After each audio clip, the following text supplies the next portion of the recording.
নমস্কার বন্ধুরা, আপনারা সবাই দেখছেন সরকারি সংবাদ ইউটিউব চ্যানেল।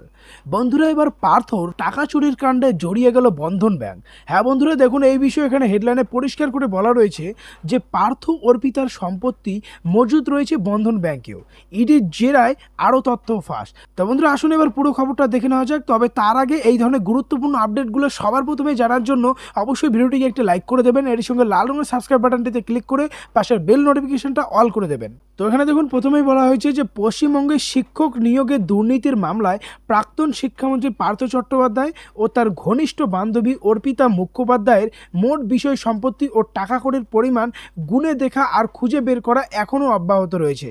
এরই মধ্যে তদন্তকারী ইডির জেরা ও তথ্য অনুযায়ী অর্পিতা মুখোপাধ্যায়ের একটি ফ্ল্যাটে তল্লাশি করে উদ্ধার হয়েছে ব্যাংকের ফিক্সড ডিপোজিট চেকবুক সহ বেশ কিছু নথি। ইডি জানিয়েছে উদ্ধার হওয়া ওই চেকবুকগুলি বন্ধন ব্যাংকের, তাই সেগুলিতে রাখা অর্থের পরিমাণ ও আরও বিবিধ বিবরণ খতিয়ে দেখতে শুক্রবার বন্ধন ব্যাংকের দুই আধিকারিককে তলব করেছে ইডি।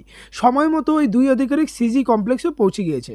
এরই সঙ্গে বলা হয় বন্ধুরা, অর্পিতা মুখোপাধ্যায়ের নামে বেলঘড়িয়া থানার কাছে যে ফ্ল্যাটের হদিশ পাওয়া গিয়েছে, ওই ফ্ল্যাটে তল্লাশি চালিয়ে উদ্ধার হয়েছে 1 কোটি টাকার ফিক্সড ডিপোজিট সহ বেশ কিছু কাগজপত্র। প্রাক্তন শিক্ষামন্ত্রী পার্থ চট্টোপাধ্যায়ের ঘনিষ্ঠ অর্পিতা মুখোপাধ্যায়ের নামে ইতিমধ্যে বেলঘড়িয়ার মোট 2টি ফ্ল্যাটের খোঁজ পেয়েছে ইডি।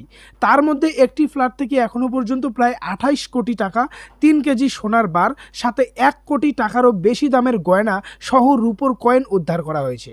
এরই সঙ্গে বন্ধুরা দেখুন, এখানে আরও বলা হয়েছে যে বন্ধন ব্যাংকের সব তথ্য ফাঁস হয়ে যাবার পর পার্থ চট্টোপাধ্যায় নিজের অবস্থান পরিবর্তন করেন কিনা তার উপর নির্ভর করছে আজকের এনফোর্সমেন্ট ডিরেক্টরের তদন্তের গতি প্রকৃতি।